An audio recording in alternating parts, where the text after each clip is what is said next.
एक मिनट रुका। के कहले रहे तोरा हमार लड़का के भलाई के सोचे खातिर? हम कहले रंगीनू हमार लड़का के तोहर गांव के ई देसी देहाती टोटका से दूर रखे खातिर।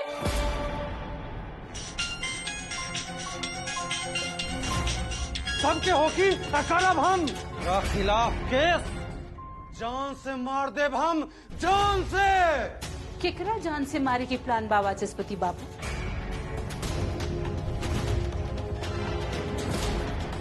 संभाल के, कहीं ऐसा न हो कि जान लेवे के चक्कर में देवे के पड़ जाए। का बात बा गुरुमा?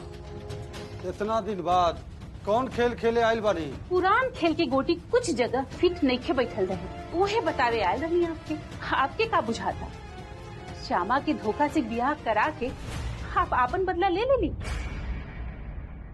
गलत फहमी, बड़का गलत फहमी बा वाचस्पति बाबू आपके। ये ब्याह करा के आप झा खानदान की तकलीफ देवे चाहता नहीं ना, लेकिन वो लोग तो बहुत खुश बाड़े ब्याह से। अब आप अंधकार में तीर मार के निशाना भेदे के जश्न मना रहे हैं।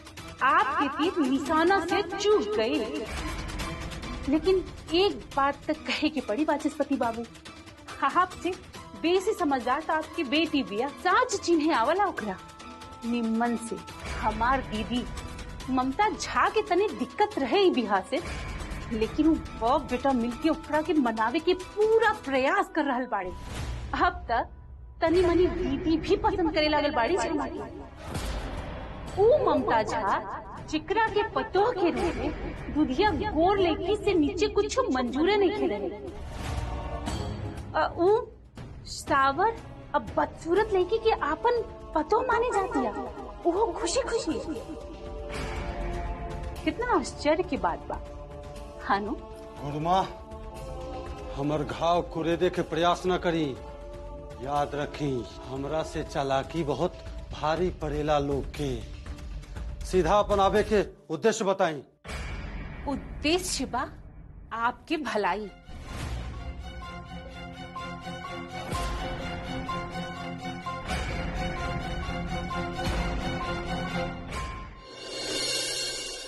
रुका, एक मिनट रुका।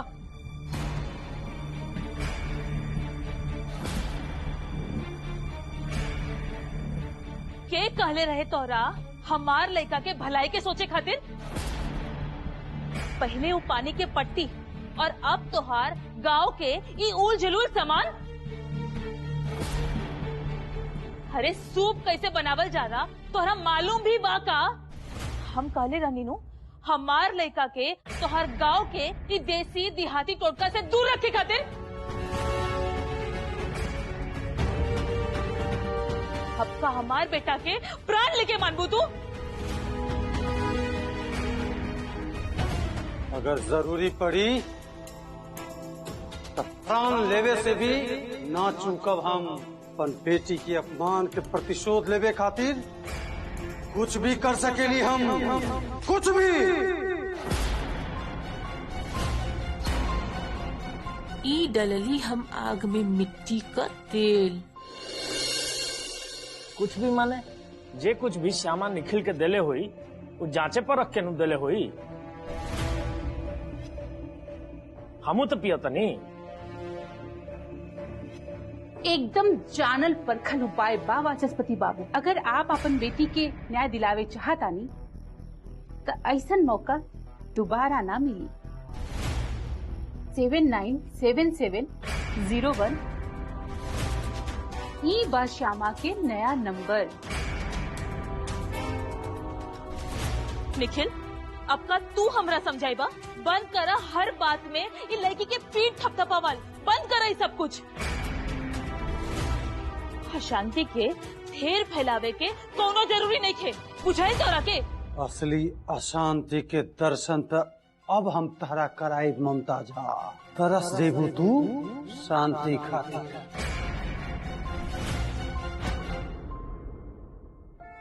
आहा, बीमारी में ऐसा खाए के तो हम बिल्कुल तरस गए रानी।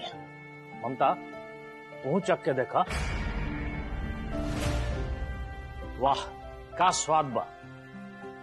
काली मिर्च, लौंग, अदरक, तुलसी पत्ता, अरे इहो कुल कहीं केहू के खराब कह सकेला। निखिल शुरू हो जा। चलो ऐसे श्यामा, आगे से कुछो करे से पहले अपना सास से पूछ लिया। मलकिनी बारी भाई, और घर के मलकिनी के कबो नाराज ना करे के चाहिए। ऐसे इस सूप खातिर तारा हमरा तरफ से नंबर मिली।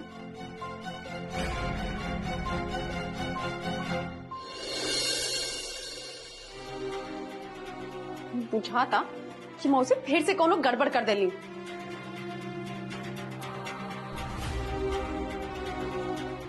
धीरज धारा मछली तुलई।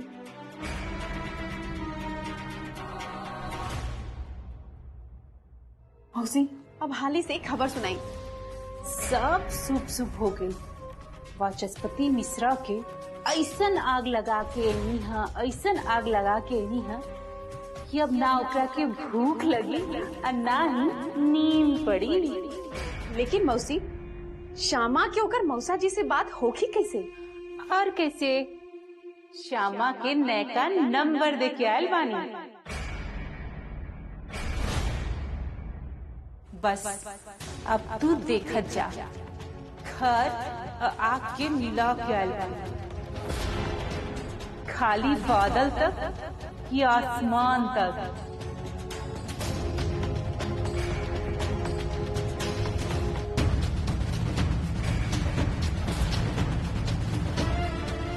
आवते हो की फोन? तू रुका, हम तनी टोली।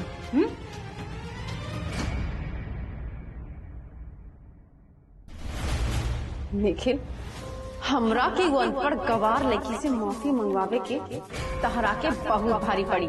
जा अब तैयार हो जा।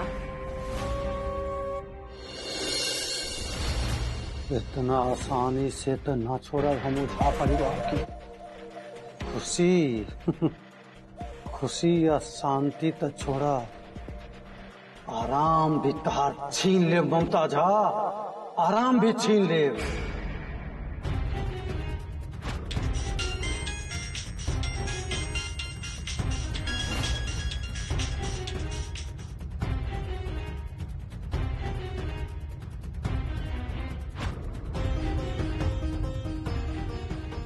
उफ, ई माथा की दर्द ले लेनी हम। इके बा अनजान नंबर, फोन उठाई कि ना? श्यामा, केकर फोन बा? अब फोन उठावा, बात करा। गुरुमा, पता न केकर नंबर बा। केहू इतना सोचेला का? फट से उठावा और झट से बोल दा हेलो।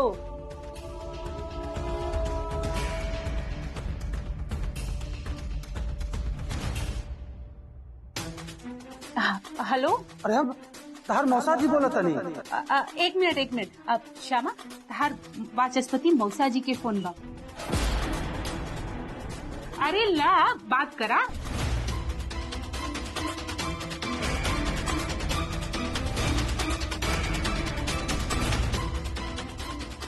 लेकिन गुरुमा, मौसा जी के ही नंबर मिलल कहाँ से? और उनका हमरा से का बात करे के बा? तू दोनों लोग के बात तारे लोग के मालूम होगी। तू बतियावा, हम आवतानी।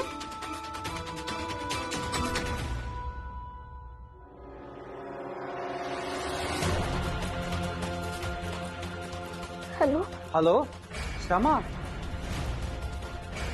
अरे का हाल बा बबनी? तू तो अपन मौसा जी के बिसर ही गेलू। इतना बड़का घर में ब्याह करवा देनी तहार, महारानी के तरह जिंदगी कटता, और मौसा जी के एगो धन्यवाद भी ना। फोन काहे करनी है आप? और ये नंबर के दिले बा आपके? अरे बुझाता अभी तक गुस्सा में बारू मौसा जी से। मौसा जी, जे आप कैले बारन, ओकरा बाद प्रेम टपकी का? अब टपकी ना, बरसी। आपके ऊपर पुलिस के डंडा।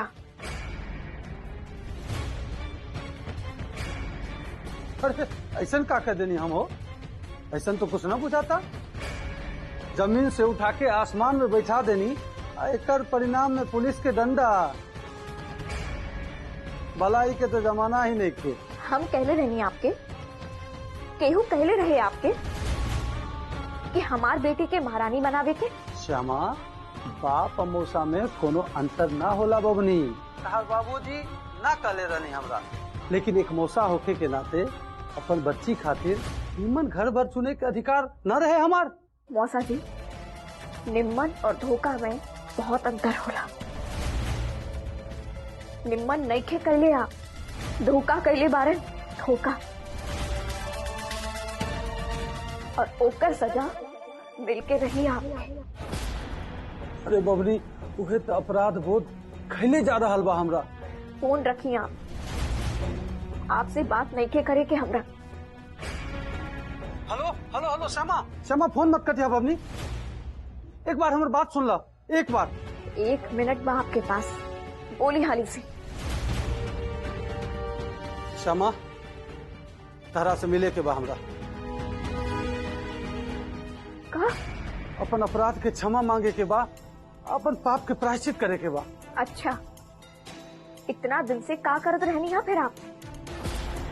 अब जब पुलिस के पास बात पहुंच गई, तब आपके पाप और अपराध सुझाता आपके। मौसा जी, आपके अपराध माफी लायक नहीं थे, सजा ता भुगते ही पड़ी आपके, जरूर भुगते ही पड़ी। तो फिर दूसर काहे हमरा सजा दी? तू दा हमरा सजा, तू दा। सजा से डर नहीं खे बा हमरा बबनी, लेकिन एक बार तारा के देखे के बा हमरा। अपन गोद में खेलैले बानी, अपन हाथ से खियैले बानी तारा के।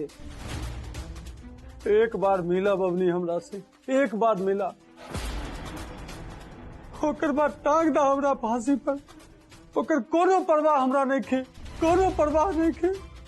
ठीक बा, मिलब हम, आपके दामाद और हम।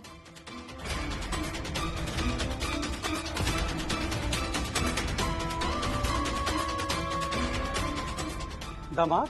निखिल? अरे श्यामा, निखिल ना, निखिल ना। एक बार तू अकेले मिला, ओकर बाद निखिल से भी मिल ले। का? अकेले? ओह, आपसे? मौसा जी, बिना आपके दामाद साथे आपके परछाई भी ना देखा। ई का कह रहा है बबनी? निखिल से भी मिल ले जाई, हम खुदे आइब तारा घर निखिल से मिले। वचन देता नहीं, अपन क्रिया, लेकिन एक बार तू अकेले मिला। एक मौका तो दा अपन मौसा के अपन पाप के प्रायश्चित करे के। इतना पराया मत करा बबनी हमरा। अरे 4 दिन तो हमार जिंदगी के बचल बा, अंतिम समय तो शांति से बिता लेबे दा। अब तो हमरा शांति तब मिली जब हम तहरा से माफी मांग ले, तहार गोर धा ले, तहरा सुखी देख ले, एक बार तहार मुंह देख ले। ठीक बा मौसा जी, कल सुबह 10 बजे कृष्णा मंदिर।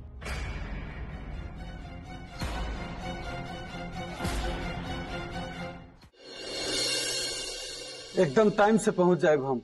ठीक बा, रखा फोन।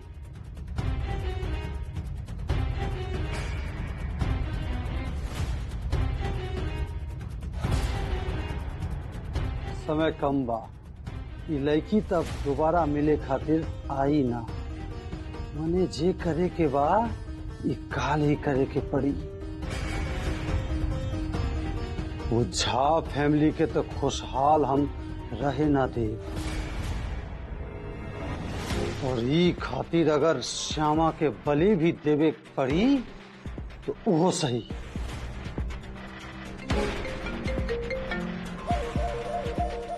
हेलो गुरुमा, निखिल से कह दी कल सुबह 10 बजे नेताजी रोड कृष्णा मंदिर। श्यामा हमरा से अकेले मिले खातिर आवतिया। अब नून तेल हल्दी मिलावे में तो आप खुद ही माहिर बानी। समझ ली, तेल मसाला लगा के परोस देनी आपके संदेश।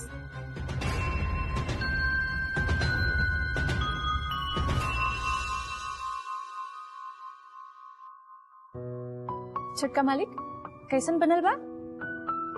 नाइस।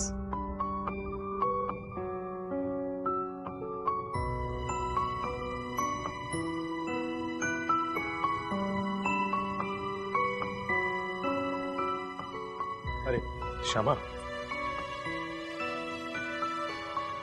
इला अलमारी की चाबी। अलमारी की चाबी केहू के देवे के बा? अरे ना, अपना पास रखा। उनमें पैसा बा, जितना जरूरत पड़े निकाल लियो। के कहले रहे आपके हमरा पैसा के जरूरी बा? हमरा कोनो जरूरी नहीं खे। जरूरत बता के ना आवेला श्यामा, अगर जरूरत पड़ गई तब रख ला अपने पास।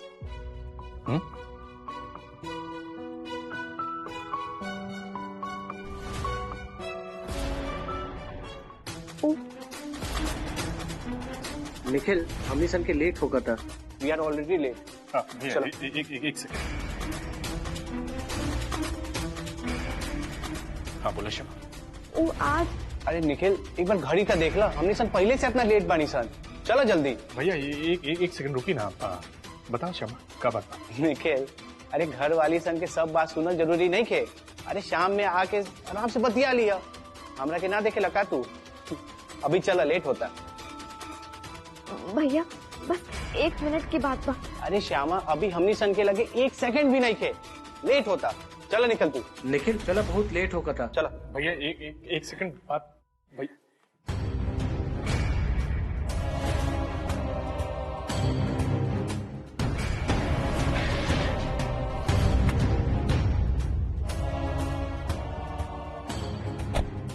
अभी तक श्यामा ना आई। अच्छा, फोन करके देखा था नहीं।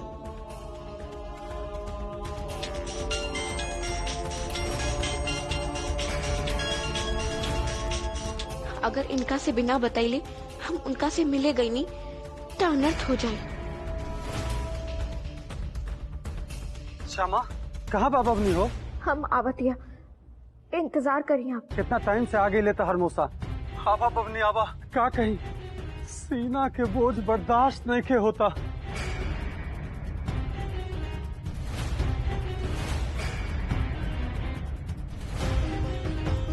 मौसी चलिए हमारे कमरा में, चलिए। मौसी अब हाली से निखिल के फोन करी और ओकरा का बतावे के बा, उम्मीद बा हमरा कि आप क्यों बतावे के जरूरी नहीं खे।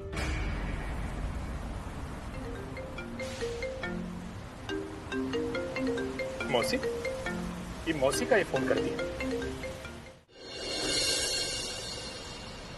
हाँ मौसी, एक सेकंड। हेलो, हाँ मौसी। निखिल बेटा, कहे की रहे कि पता नहीं तहरा पता बाकी ना, यही से फोन कैनी है। सोचनी तहरा के पता करवा दी। अच्छा, इतना पता लगावे के कौन जरूरत बा? पता करवाई। ऊ श्यामा मंदिर गई बिया। हाँ तो का भइल मौसी, वो तो रूटीन है होकर, इनमें पता लगावे के कौन जरूरत बा इतना? बेटा लेकिन आज की रूटीन थोड़ा अलग बा। आजू खाली भगवान के ना, आपन मौसा वाचस्पति मिसिर के भी दर्शन करे गए बिया। हमरा तो कुछ गड़बड़ बुझाता निखिल। जब कुल बात बीत गई रहे, फिर देखा ना, जैसे ही ओकरा के मोबाइल भेटाइल। मतलब तो साफ साफ बा निखिल, वाचस्पति मिसिर से मेल जोल के मतलब 60 गांठ के संदेह। कहीं फिर बियाह ऐसन कोनो साजिश। मौसी, हमरा के बुझाता कि रउआ भूल गई बाड़ू कि श्यामा झा खानदान के पुतोह बिया, और वो ऐसन काम कब्बो न करी। रखा था। अरे हेलो निखिल, हेलो। अरे साजिश के मतलब हमारू वाचस्पति बा, श्यामा नहीं। अरे तू सोच के देखा, वाचस्पति मिश्रा श्यामा के कोनो नुकसान पहुंचावे खातिर बोले हो कि तब। निखिल एक बात हमरा के समझ में नहीं आवत कि श्यामा धारा से ये बात नुका काहे नहीं?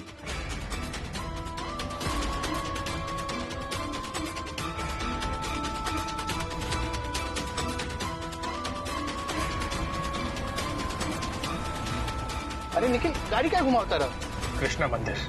कृष्णा मंदिर पर काय खातिर? वो तो होइजे जाके पता चली भैया। राधे राधे।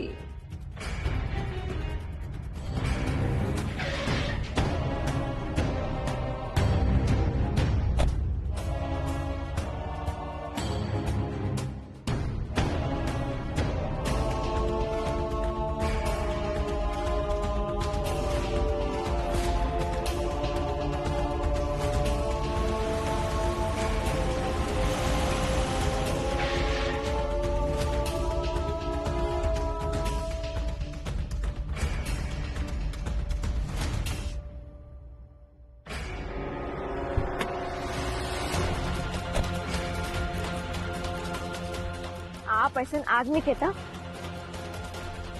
कहीं मुझे भी कहे के बा।